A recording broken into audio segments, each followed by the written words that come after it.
Doctor Baba Saheb Ambedkar open university.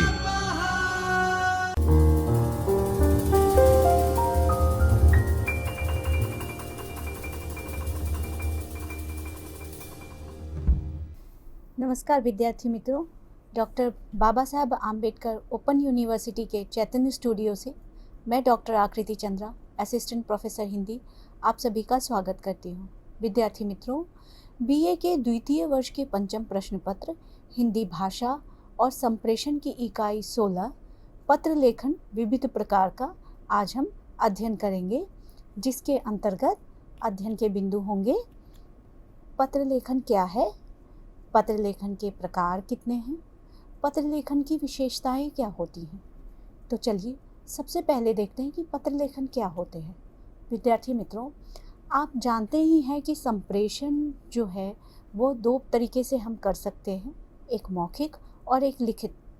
मौखिक में हम बात करके अपनी बातों को दूसरे तक पहुंचाते हैं, अपनी संवेदनाओं को, अपने विचारों को दूसरे तक पहुंचाते हैं। जैसे फ़ोन पे भी अगर हम बात करते हैं तो वो मौखिक संप्रेषण के अंतर्गत ही आता है।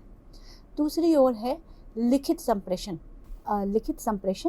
लिखित संप्रेषण में वैसे विचार, भावनाएं, संवेदनाएं जो हम लिख करके किसी को संप्रेषित करते हैं, वह लिखित संप्रेषण के माध्यम में आता है। जैसे समाचार पत्र, पिछले कक्षा में भी हमने जब संप्रेषण के माध्यम पढ़े तो उसमें समाचार पत्र के बारे में पढ़ा था। तो समाचार पत्र भी एक तरीके से लिखित संप्रेषण के साधन में आते हैं। और दूसरा आता है पत्र लेखन। हम किसी को कोई संदेश देना होता है, अपने भाव व्यक्त करने होते हैं, या किसी से कुछ बात कहनी होती है, या अपने विचार रखने होते हैं, तो हम पत्र के माध्यम से भी रखते हैं। आज हम इसी पत्र के बारे में बातें करेंगे कि पत्र लेखन क्या होते हैं और वह पत्र लेखन जो है हमारे संप्रेषण में किस प्रकार से सहायक होते हैं। तो सबसे पहले देखते हैं कि पत्र लेखन होते क्या हैं। पत्र लेखन एक लेखन कला है जिसके माध्यम से व्यक्ति अपने विचारों, अपनी भावनाओं, सूचनाओं या कोई संदेश को लिखित रूप में किसी अन्य व्यक्ति, संस्था या संगठन तक पहुंचाता है। यानी पत्र लेखन एक ऐसा साधन है, एक ऐसी कला है जिससे हम अपने भावों को, विचारों को किसी लिखित माध्यम में किसी दूसरे संस्था तक या किसी दूसरे व्यक्ति तक पहुंचाते हैं। वह पत्र लेखन में आता है। यह एक लिखित संचार होता है जो औपचारिक और अनौपचारिक दोनों ही माध्यमों में प्रयोग किया जाता है, जो पारस्परिक संपर्क और संवाद को बढ़ावा देता है। पत्र लेखन व्यक्ति की भावनाओं, विचारों को व्यवस्थित रूप से प्रस्तुत करने का एक प्रभावी साधन है।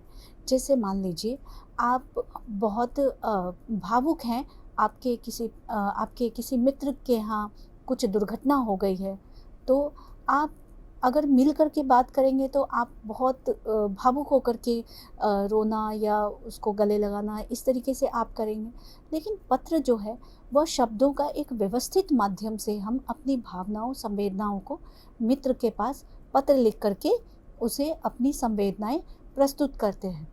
और यही संवेदना जो है वो व्यक्तिगत, सामाजिक और व्यावसायिक के साथ साथ प्रशासनिक स्तर पर भी हमें संचार करने में या अपनी बातों को रखने में मदद करता है। तो इन सारी चीज़ों में हमने एक चीज़ समझा कि पत्र लेखन जो है वो अपनी भावनाओं, विचारों, संदेश, संप्रेषण या फिर शिकायत उसे किसी व्यक्ति स्तर पर, सामाजिक स्तर पर या प्रशासनिक स्तर पर हम उसका प्रयोग करके हम अपनी बात को संप्रेषित कर सकते हैं। अब देखते हैं कि पत्र लेखन के बारे में किस किस विचारक ने क्या क्या बातें कही हैं। डॉक्टर नंद दुलारे वाजपेयी, जो कि एक प्रसिद्ध लेखक और आलोचक हैं, उन्होंने पत्र लेखन को परिभाषित करते हुए कहा है, पत्र लेखन वह विधा है जिसके द्वारा व्यक्ति अपनी भावनाओं, आवश्यकताओं एवं औपचारिक सूचनाओं को सुव्यवस्थित लिखित रूप में प्रस्तुत करता है। वह क्या होता है? पत्र लेखन होता है। तो पत्र लेखन में यहाँ पे देखिए भावनाओं का प्रस्तुतिकरण हो गया, और औपचारिक या अनौपचारिक सूचनाएं व्यवस्थित रूप में देने में पत्र लेखन सहायक होता है। यह नंदुलारे वाजपेयी जी का मानना है। दूसरी ओर है डॉक्टर हरदेव बाहरी, जो कि एक व्याकरणविद हैं। उनके अनुसार पत्र लेखन भाषा की वह कला है जिसमें संप्रेषण की स्पष्टता, विनम्रता और उद्देश्य परकता का समावेश होता है। यह बात बिल्कुल ही सही है कि संप्रेषण करने के लिए पत्र लेखन जो है वह बहुत ही कारगर कला है, और जिसमें कि हम अपनी बातों को या अपने उद्देश्य की पूर्ति कर पाते हैं बिना बात मौखिक संवाद किए। हम लिखित माध्यम में भी अपने मित्रों से, अपने या किसी सहयोगी से या फिर सरकार से भी हम एक संवाद स्थापित कर सकते हैं। आधुनिक रूप में जो है वह पत्र लेखन की जो परिभाषा गढ़ी गई है वह यह है कि पत्र लेखन एक संचरित लेखन प्रक्रिया है। संचरित लेखन प्रक्रिया मतलब कि एक संचरण होता है, उसमें मैंने अपने मित्र को लिखा और मित्र ने मुझे लिखा। तो पत्र लेखन एक संचरित लेखन प्रक्रिया है जिसमें व्यक्ति की औपचारिक या अनौपचारिक रूप से किसी अन्य व्यक्ति, समूह, संगठन से संवाद स्थापित करता है।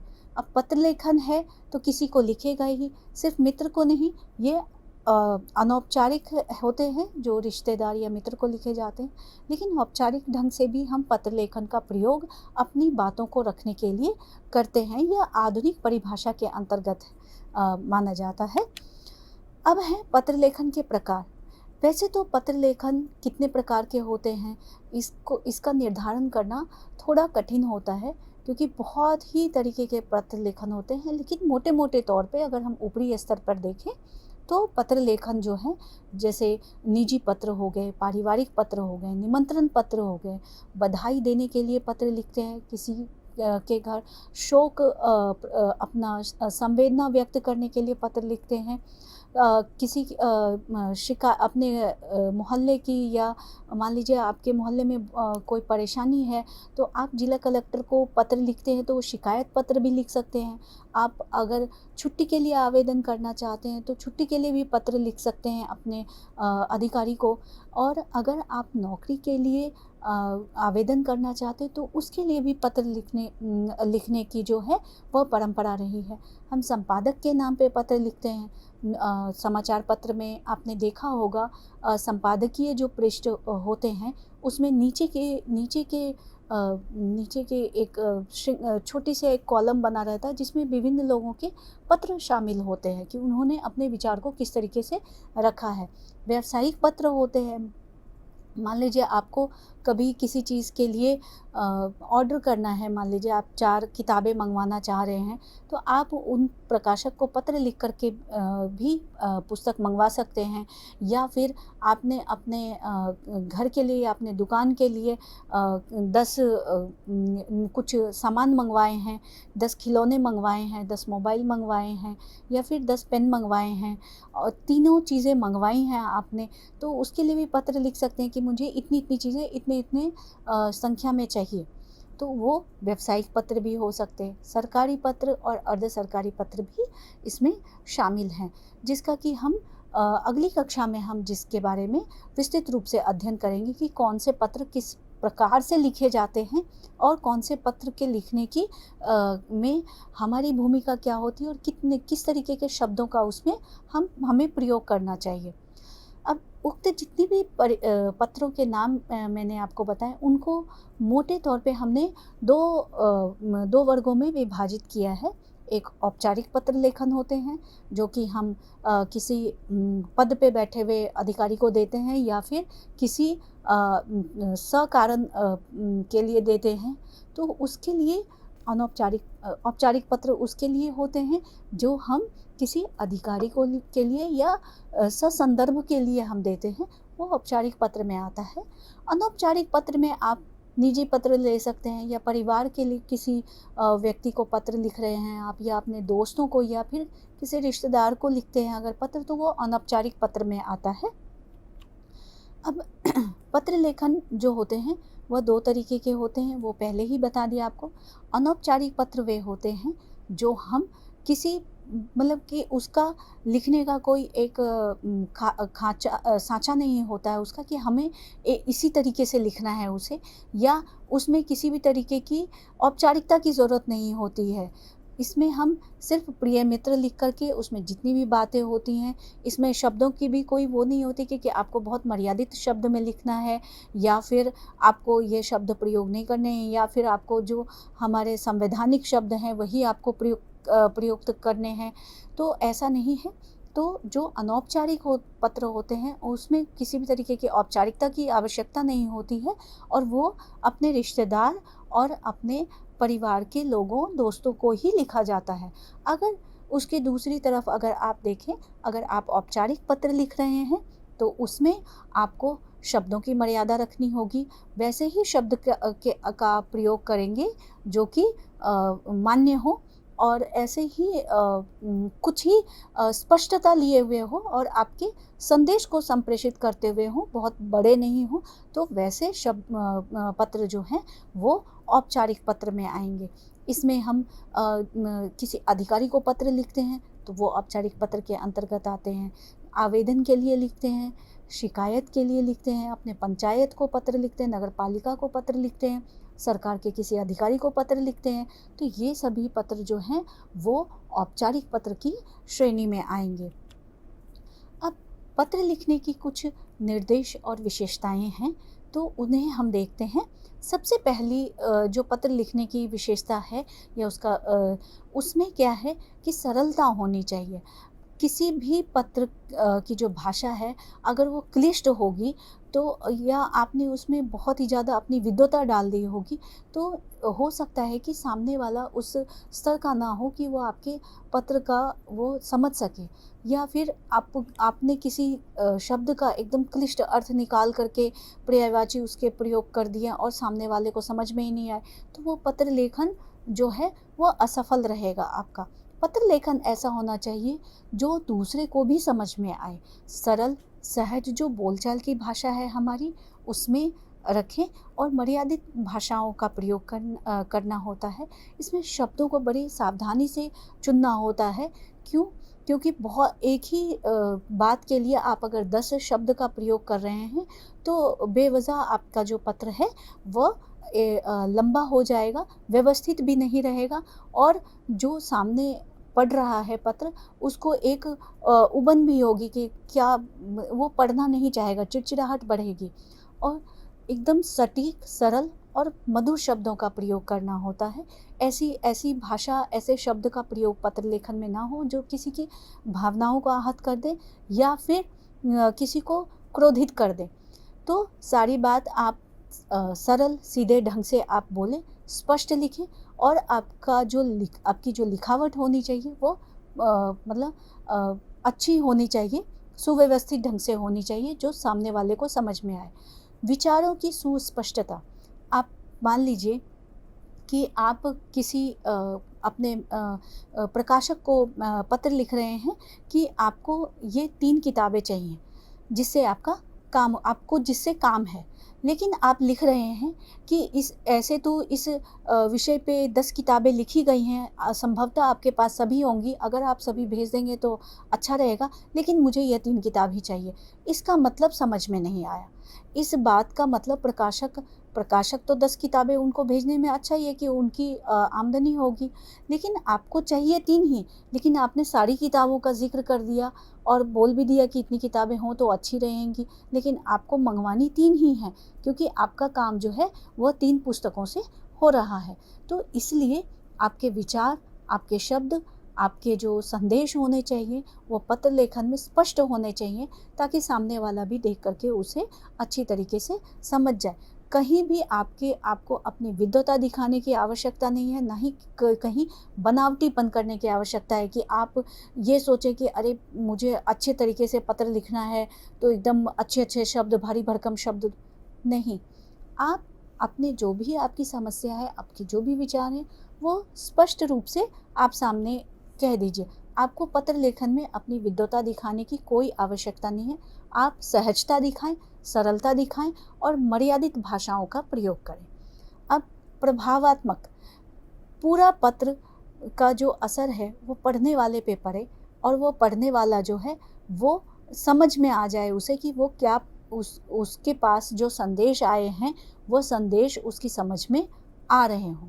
और पत्र का आरंभ और अंत तक एक ही भाव में होने चाहिए पत्र। जैसे मान लीजिए कि आप शुरुआत कर रहे हैं, संपादक महोदय को आप पत्र लिख रहे हैं और शुरुआत कर रहे हैं कि उनके किसी समाचार का जो है अंश आपको अच्छा नहीं लगा और आप उसमें बोल रहे हैं कि आपके ये जो है आर्टिकल, ये जो आपका लेख था वो हमें समझ में नहीं आया।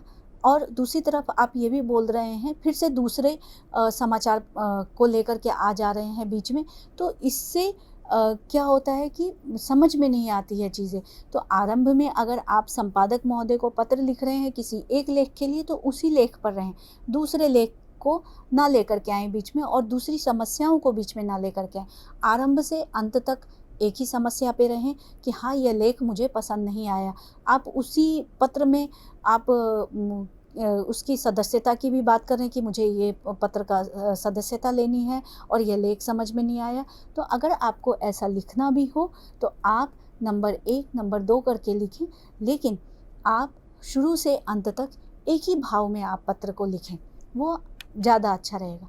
संक्षिप्तता होनी चाहिए और संपूर्णता होनी चाहिए। पत्र लेखन में ऐसा नहीं हो कि संक्षिप्त करने के चक्कर में आप क्या करते हैं कि शब्दों को कम कर देते हैं। जो हमने संक्षेपण और पल्लवन में पढ़ा था कि संक्षेपण में हमें पूरे विचार रखने होते हैं लेकिन संक्षिप्त मात्रा में रखने होते हैं। तो आप इस चीज़ का ध्यान रखें कि आपको अपने विचार तो रखने हैं, संक्षिप्त में रखने हैं, लेकिन ऐसा ना हो कि आपके विचार ही आधे हो जाए।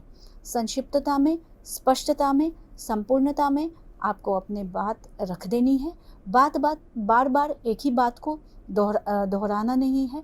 पत्र में मुख्य बातें आरंभ में लिखी जानी चाहिए कि आप किस विषय के लिए यह पत्र लिख रहे हो।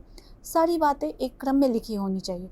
कोई भी तथ्य संक्षिप्त करने के चक्कर में कोई भी तथ्य छूटे ना, इसका ध्यान आपको रखना होगा।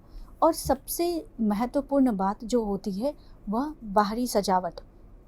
पत्र की बाहरी सजावट से तात्पर्य है कि आपके पास में एक अच्छा इन्वेलप होना चाहिए। आपने जिस पे पत्र लिखा है वो कागज़ अच्छा होना चाहिए, उस पे लिखी हुई बातें अच्छे तरीके से, सुस्पष्ट तरीके से होनी चाहिए, अच्छी लिखावट होनी चाहिए। ये नहीं कि 2 लाइन लिखा और 4 लाइन काट दिया आपने, तो इसमें स्पष्टता नहीं रह जाती है। साफ सुंदर अक्षरों में आप लिखें। बार बार हर जगह जहाँ पे विस्मयादिक बोधक चिन्हों का प्रयोग नहीं होना है वहाँ पे भी अगर आप विस्मयादि बोधक चिन्हों का प्रयोग करेंगे तो वह गलत हो जाएगा। तो आप योजक चिन्ह की जगह विस्मयादि बोधक डाल दें और विस्मयादि बोधक की जगह योजक चिन्ह डाल दें। तो इसका आप ध्यान रखेंगे कि चिन्ह कहाँ कहाँ लगेंगे आपके, और तिथि कौन से, दिनांक कौन सी है, शीर्षक क्या रखना है पत्र का, विषय क्या होने चाहिए, और अंत में अपने स्थान जो हैं वो किस तरीके से कोई भी अगर आप मान लीजिए कि कुछ भी आप पॉइंट 1, पॉइंट 2, पॉइंट 3 कर रहे हैं या कोई भी पत्र में अगर आपने किसी विषय को संलग्न किया है, मान लीजिए अगर आप प्रकाशक को लिख रहे, प्रकाशक ने अगर आपको पत्र जो आपने उनसे मंगवाए वो आपको उसने सारी किताबें दे दी, तो वो प्रकाशक जो है वो साथ में संलग्न करेगा एक रसीद कि ये किताब इतने की आई है और इसका इतना मूल्य है। तो उस चीज़ों को संलग्न करना भी आपको सही से करना चाहिए। और जब आप ऊपर जो आपका लिफाफा होगा, जो पत्र का लिफाफा होगा, उसके ऊपर आप ये सबसे ऊपर आप ये लिख देंगे कि आप ये पत्र जो है स्पीड पोस्ट के लिए कर रहे हैं, किसके लिए कर रहे हैं, या जो आवेदन करते हैं उनको एडवर्टीज़मेंट नंबर लिख देना चाहिए ऊपर। तो इस चीज़ का आप ध्यान रखेंगे। दूसरा, सेवा में आप जिसको पत्र लिख रहे हैं उसका पूरा का पूरा पता होना चाहिए। और बाईं तरफ जो पत्र लिख रहे हैं, जैसे आप पत्र लिख रहे हैं तो आपका भी पूरा का पूरा पता होना चाहिए। मान लीजिए आपने संपादक महोदय को पत्र लिखा एक, वो अगर आपको जवाब देंगे तो वो आपको कहाँ जवाब देंगे? तो आप जब अपना भी पता दिए रहेंगे तो वो आपको जवाब देने में सक्षम रहेंगे। और दूसरी बात, मान लीजिए कि संपादक महोदय तक पत्र नहीं पहुंचा, तो वो पत्र आप तक वापस आ जाए, बीच में कहीं गायब ना हो। यह एक पारदर्शिता के लिए भी यह आवश्यक है कि आप उनका अपना पता लिफाफे के ऊपर लिखें। तो विद्यार्थी मित्रों, आगे है कि पत्र लेखन के आवश्यक अंग क्या होते हैं। तो जैसे कि बताया कि सबसे पहले भेजने वाले का पता, जिसको आप भेज रहे हैं, आप पत्र किसे भेज रहे हैं, उस तक पत्र पहुंचेगा कैसे? तो वो भेजने वाले के पता पे। तो आप सबसे पहले पत्र के जो आवश्यक अंग होते हैं उसमें सबसे पहला है कि भेजने वाले का पता होने चाहिए, भेजने की तिथि होनी चाहिए, संबोधन और अभिवादन। आप किसी को ऐसे डायरेक्ट पत्र नहीं लिख देंगे कि ये बात है, ये आप किसको पत्र लिख रहे हैं, किसको नहीं लिख रहे हैं, संपादक महोदय को लिख रहे हैं, कलेक्टर को लिख रहे हैं, या किसी प्रकाशक को लिख रहे हैं, या अपने मित्र को लिख रहे हैं, ये आप में क्लियर होना चाहिए। फिर उसकी विषय क्या है, आप कौन सा संदेश भेजना चाह रहे हैं पत्र के लेखन के माध्यम से। पत्र के माध्यम से आप संपादक को क्या कहना चाह रहे हैं, आप कलेक्टर को क्या कहना चाह रहे हैं, या प्रकाशक को क्या कहना चाह रहे हैं। तो इसके लिए आवश्यक है कि विषय सामग्री आपकी क्या है, यानी कि संदेश क्या है, वो होना चाहिए। अंतिम भाग में धन्यवाद ज्ञापन होता है और कौन पत्र लिख रहा है वो होता है। और इन्वेलप जब आप बंद करते हैं तो उसमें प्रेषक का नाम, यानी कि जिसने पत्र भेजा है उसका पता। तो ये जो है कुल 8 जो है आवश्यक अंग हैं। भेजने वाले का पता, पत्र भेजने की तिथि, संबोधन और अभिवादन, विषय सामग्री, अंतिम भाग और जिसे पत्र भेजना है उसका पता। विद्यार्थी मित्रों, आज के लिए इतना ही। अगली कक्षा में हम विभिन्न प्रकार के पत्र लेखन के बारे में अध्ययन करेंगे। तब तक के लिए धन्यवाद। स्वाध्यायः परमः।